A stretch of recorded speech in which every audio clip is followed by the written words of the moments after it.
Un mur 80 fois plus haut que la Grande Muraille de Chine a été découvert en Sibérie.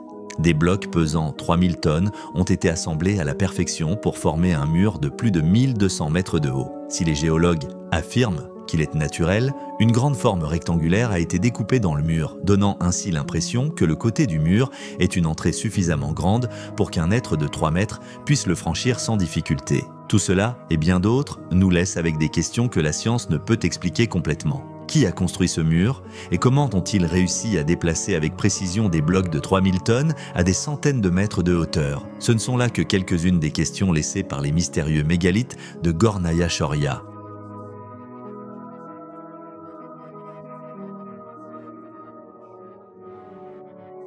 Dans cette vidéo, nous découvrirons les réponses qui vous feront repenser à nos origines humaines.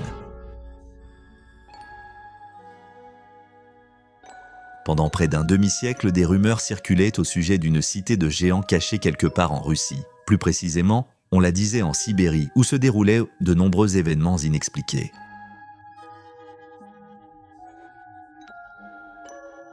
En 1908, une mystérieuse explosion a rasé 80 millions d'arbres. Et le plus étonnant, c'est qu'elle n'a laissé aucun cratère. Personne ne savait ce qui s'était passé, mais l'explosion a révélé quelque chose qui a bouleversé notre compréhension de l'évolution humaine. Ce qui a été découvert dans la grotte, c'était un os d'orteil. Cet os d'orteil a ensuite conduit à la découverte d'une espèce humanoïde ayant vécu il y a plus de 200 000 ans. Prenons un instant pour réfléchir à cette découverte. Imaginez, il existait une espèce humanoïde entière, comme les Néandertaliens dont nous ignorions l'existence. Et si cet os n'avait pas été retrouvé dans une grotte sibérienne, nous aurions continué à vivre sans jamais connaître son existence. Peut-être existait-il d'autres espèces inconnues dans cette région. Alors, lorsque des histoires de géants ont commencé à affluer de Sibérie, avec l'os de l'orteil comme preuve, quelques chercheurs ont décidé d'enquêter sur la prétendue cité qui atteste de leur existence. La science moderne n'a pas confirmé l'existence des géants, mais de nouvelles preuves pourraient la démentir. Le problème était que la zone où vivaient les géants était étonnamment interdite. Des gardes armés y étaient postés et tenaient les aventuriers curieux à l'écart du site. Un autre facteur qui éloignait les visiteurs était l'isolement total du lieu. Il était situé sur une montagne à 1100 mètres d'altitude. Malgré cela, le chercheur Giori Sidorov a décidé de comprendre la raison de tout ce tapage. En 2013, il a dirigé une expédition avec une équipe de 19 chercheurs pour enquêter sur les signalements de structures géantes dans la région de Chouria, en Sibérie. Arrivés sur place, ils ont été stupéfaits par l'immensité du mur de Chouria. Non seulement le mur mesurait des milliers de mètres de haut, mais les briques étaient trop imposantes pour avoir été déplacées par des humains. Les blocs mesuraient 20 mètres de long et 6 mètres de haut, et des centaines d'entre eux étaient empilés les uns sur les autres pour former un mur aussi haut qu'une montagne. On aurait pu prendre ce mur pour une montagne s'il n'y avait pas des blocs parfaitement aplatis, aux angles droits et pointus. Il s'agissait clairement de blocs distincts, pesant des milliers de kilos, empilés les uns sur les autres. Ce phénomène aurait pu intriguer la communauté scientifique, mais les chercheurs ont découvert quelque chose d'encore plus étrange. En s'approchant des mégalithes, ils ont remarqué que leur boussole commençait à se comporter bizarrement. Pour comprendre ce qui se passait, ils sortirent une boussole et l'approchèrent attentivement du mur avant de la retirer et de la rapprocher. Immanquablement, à chaque fois qu'ils approchèrent la boussole, son aiguille s'éloignait des mégalithes. Ils essayèrent la même chose avec plusieurs boussoles et obtinrent le même résultat. La boussole fonctionnait correctement jusqu'à ce qu'elle soit approchée des blocs géants.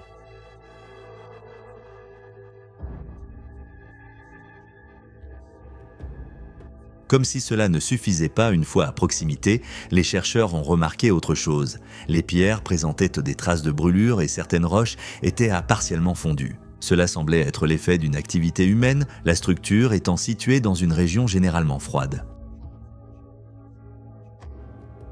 Les chercheurs étaient alors stupéfaits par leur découverte. Tous les indices et données indiquaient que le mégalithe de Chouria était un mur artificiel. Mais un mur aussi haut, construit avec des pierres aussi lourdes, ne devrait pas exister. Qu'était-ce donc au juste ?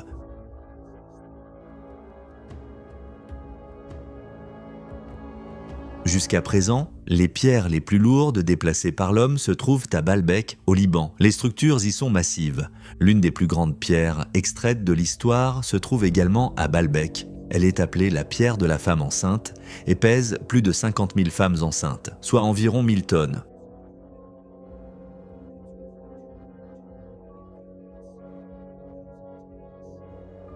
On se demande encore ce qu'il en est des pierres de Baalbek, mais les blocs de Gornaya Shoria semblent être 3 fois plus lourds. C'est très important car on pourrait expliquer les pierres de Baalbek et des pyramides grâce à la mécanique antique. Mais même une machine ne serait pas capable de soulever les pierres de Gornaya Shoria.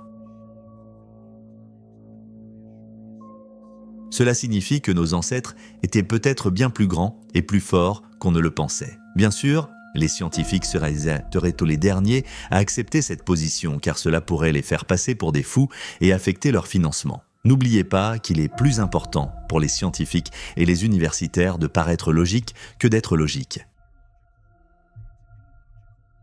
Et c'est pourquoi, malgré l'existence du mur de Shoria depuis des siècles, personne n'a écrit d'article à son sujet. On parlait beaucoup d'un mur géant, mais personne ne prenait la peine de le photographier. Mais tout cela a changé avec l'expédition de Sidrave.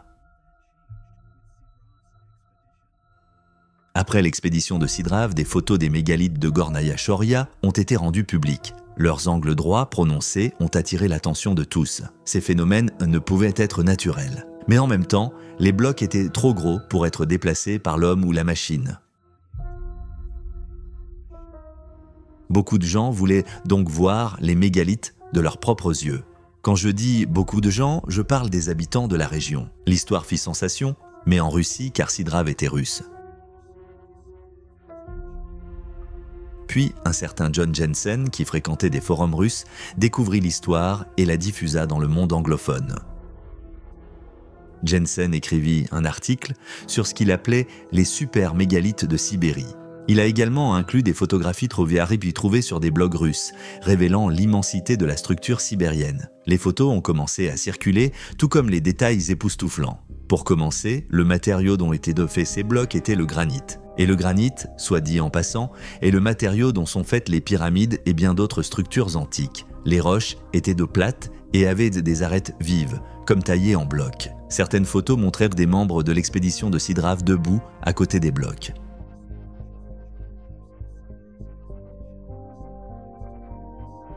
Jensen estimait que, rien que par leur taille, ces blocs semblaient de peser 1800 kg. Souvenez-vous, la Grande Pyramide est composée de pierres de 80 tonnes, et nous ne comprenons toujours pas comment elles ont été soulevées. Et ici, nous avons des pierres de 3000 à 4000 tonnes empilées pour former un mur géant. Alors, bien sûr, les gens vont se demander comment la structure a été construite. Mais avant cela, les affirmations de Jensen ont été rejetées. Rappelez-vous, c'était les débuts d'Internet, et de nombreuses images retouchées circulaient, véhiculant des histoires étranges. L'une des plus célèbres est cette image, finalement démentie. Pour beaucoup, les blocs de Gornaya Shoria étaient aussi incroyables que les images de squelettes géants. Mais il y avait une différence.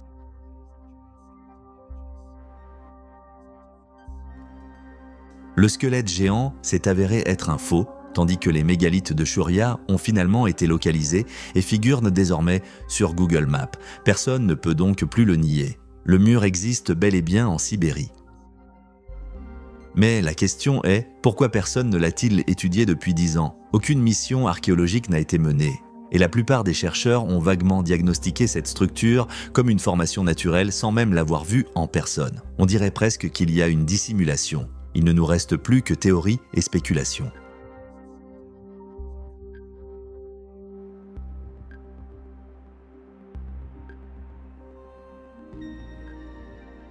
La première théorie vient directement des habitants qui supposaient que la structure était un vestige d'une ancienne civilisation de géants. C'est l'explication la plus simple que l'esprit humain pourrait tirer de la vision d'un mur ressemblant à un mur, mais trop grand pour avoir été construit par des humains.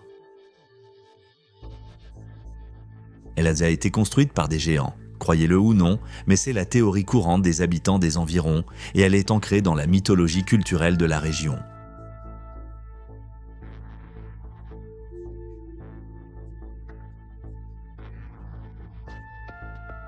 Les Tartares seraient les ancêtres des Tatars qui vivent dans la Russie actuelle. Selon les mythes régionaux, les Tartares étaient des géants qui coexistaient avec les humains.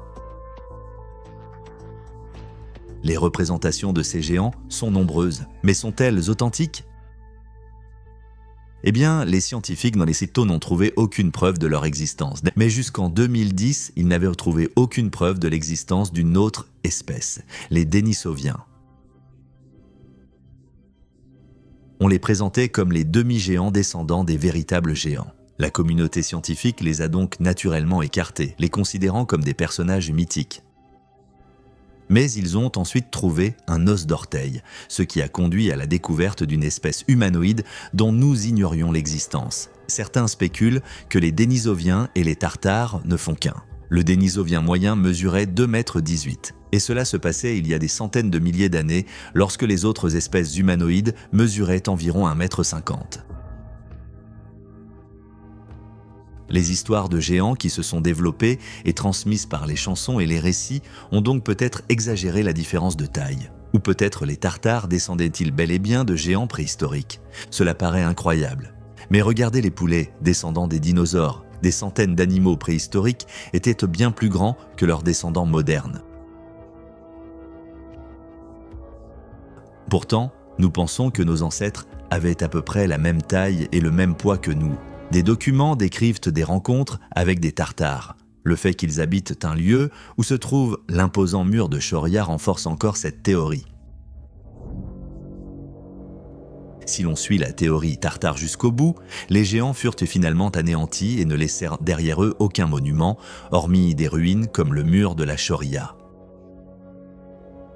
Les Russes, qui se revendiquent descendants des Tartares, tirent une grande fierté de cette histoire. Mais en fin de compte, ce n'est qu'une histoire jusqu'à ce que nous trouvions des preuves. Et jusqu'à présent, nous n'avons aucune preuve que des géants humanoïdes aient jamais foulé la terre. Et il est dangereux de prendre les mythes trop au pied de la lettre. Les Aztèques en sont le parfait exemple. Ils croyaient que leur dieu Ibu était l'un des êtres les plus dangereux, qu'on invoquait qu'en dernier recours dans une bataille perdue.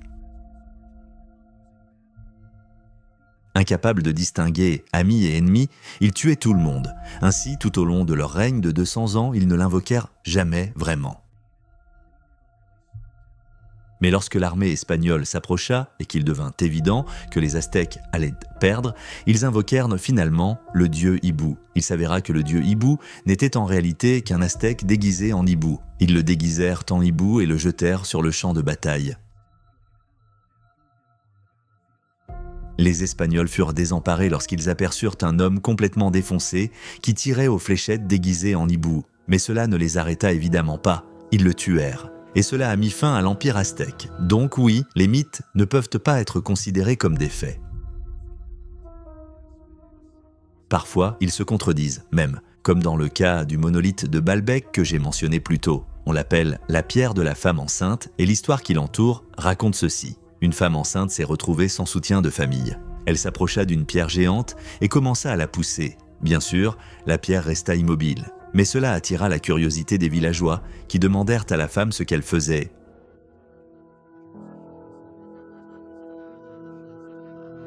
Elle répondit qu'elle avait le pouvoir de déplacer des montagnes, mais que sa grossesse l'avait affaiblie, et que si les villageois pouvaient la nourrir jusqu'à son accouchement, elle les récompenserait en déplaçant la pierre. Les villageois la nourrirent et l'hébergèrent jusqu'à son accouchement et son départ du village.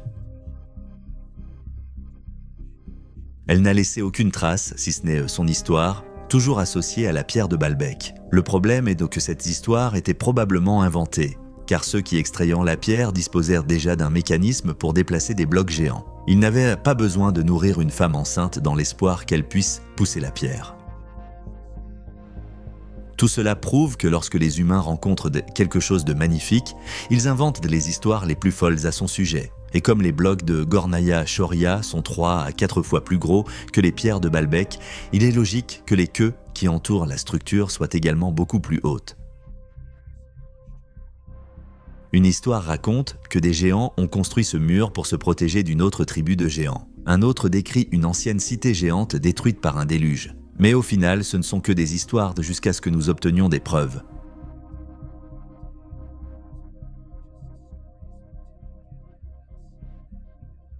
que nous n'avons pas encore trouvées. Bien sûr, on peut citer des créatures préhistoriques gigantesques et supposer que nos ancêtres rivalisaient en taille avec elles. Mais notre compréhension actuelle de l'histoire suggère qu'au moment où nous avons évolué pour avoir des pouces opposables nécessaires à la construction, nous mesurions environ 3 mètres. Et par nous, j'entends notre famille de singes. Le Gigantopithèque est le plus grand singe de tous les temps, et il ne dépassait pas la taille d'un homme se tenant sur les épaules d'un autre homme. Pour qu'une créature humanoïde ait construit ces mégalithes, il aurait fallu qu'elle soit plus grande qu'un dinosaure. Or, nous ne disposons d'aucune preuve de l'existence d'une telle créature. Cela dit, nous n'avions aucune preuve de l'existence des Denisoviens avant l'exploration de la grotte de Denisova en Sibérie. Il suffirait d'un seul fragment d'os pour que l'hypothèse du géant devienne une science. Et peut-être comme l'os d'orteil de Denisovien, un os géant pourrait-il être découvert en Sibérie.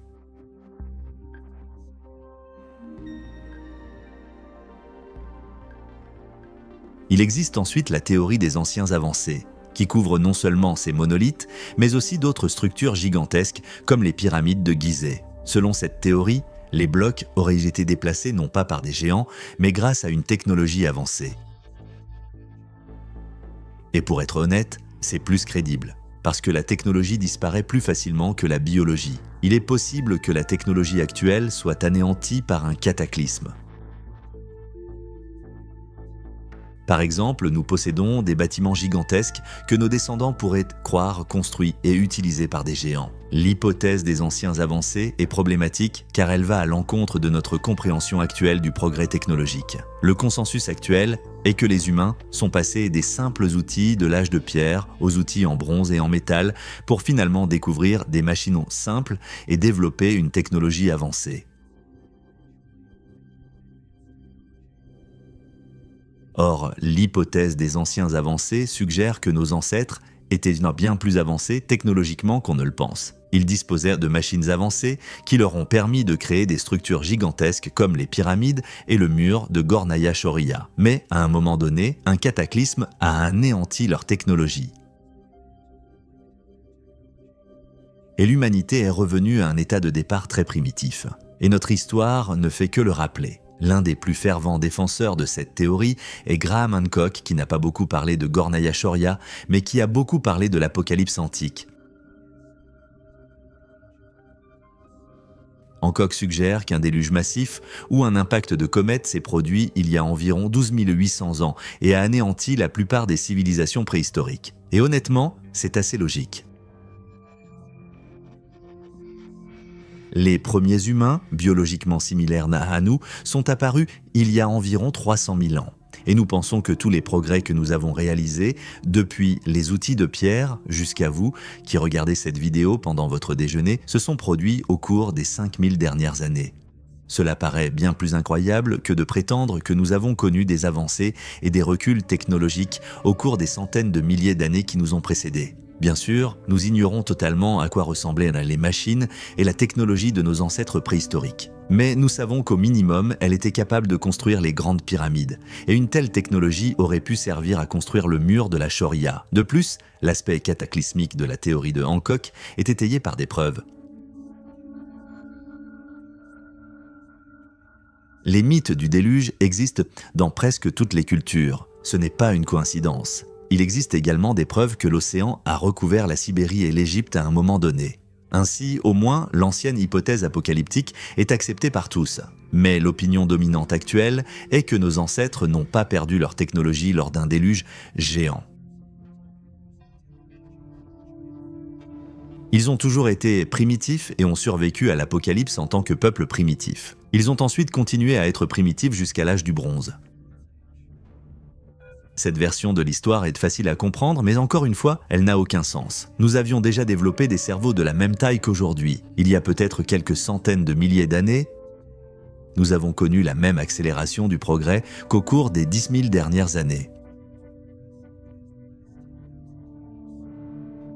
Hancock pense que les anciens Égyptiens n'ont pas construit les pyramides, mais les ont découvertes et se les sont appropriées.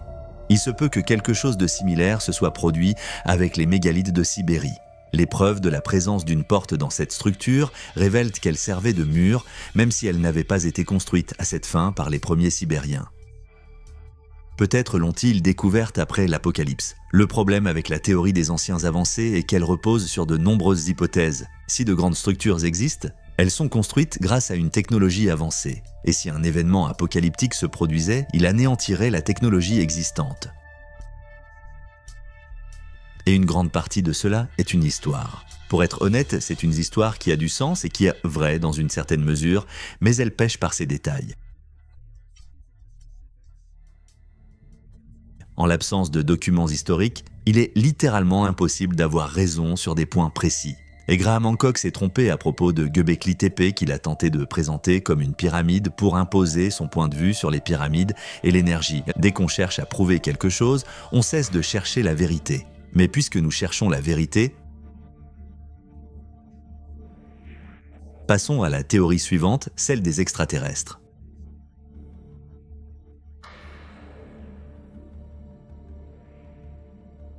Vous pensiez vraiment que nous allions discuter d'une structure inexpliquée, sans extraterrestres? Dès qu'il y a quelque chose qu'on ne peut expliquer, certains l'attribuent aux extraterrestres. Selon eux, des extraterrestres auraient construit les mégalithes en Sibérie. Inutile de prouver cette affirmation par des fossiles, car on peut affirmer que les extraterrestres ont tout simplement quitté la planète.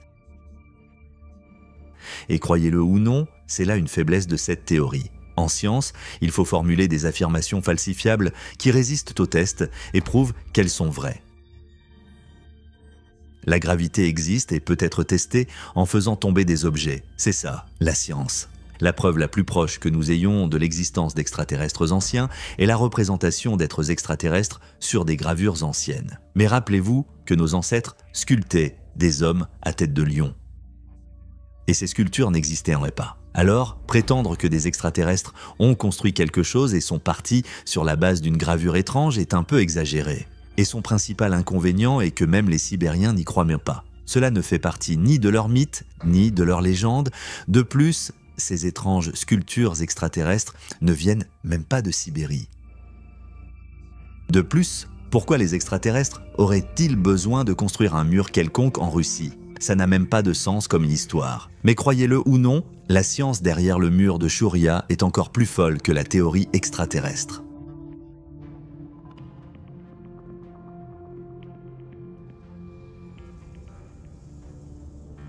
Le point de vue scientifique est que ces structures, tenez-vous bien, sont apparues comme par magie. Notre Terre est construite sur un amas de roches massives et irrégulières qui ne restent pas immobiles. Lorsque ces plaques entrent en collision, des tremblements de terre se produisent.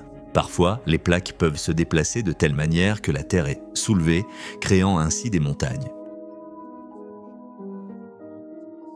Ainsi, littéralement, toutes les montagnes que vous connaissez ont été créées par ce phénomène sur des milliers, voire des millions d'années. Pas difficile à croire, n'est-ce pas ?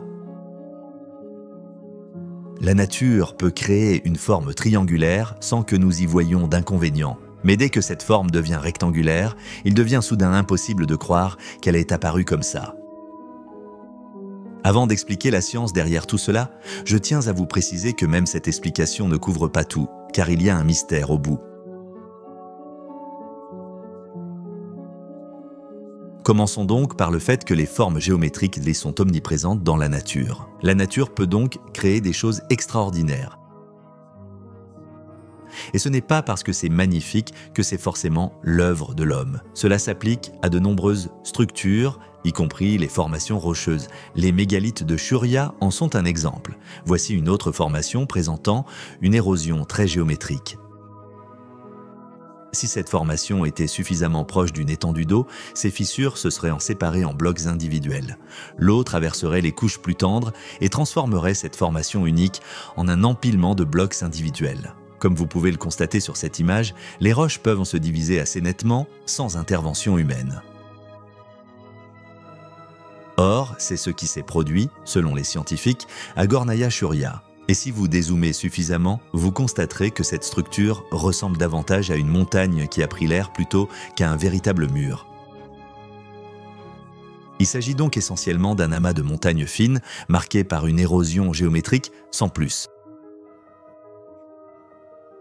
Tout à fait naturel, mais j'ai dit qu'il y avait un mystère à la fin. Eh bien, le voici. Tout en bas de l'un des mégalithes de Shuria se trouve une porte. Les montagnes et les formations rocheuses peuvent avoir des faces rectangulaires, mais elles ne présentent pas d'ouverture rectangulaire parfaite suffisamment large pour accueillir une porte. Je suppose que cette structure est apparue naturellement, mais que les humains l'ont ensuite utilisée comme mur de protection. Ils ont creusé un trou rectangulaire et y ont installé une porte.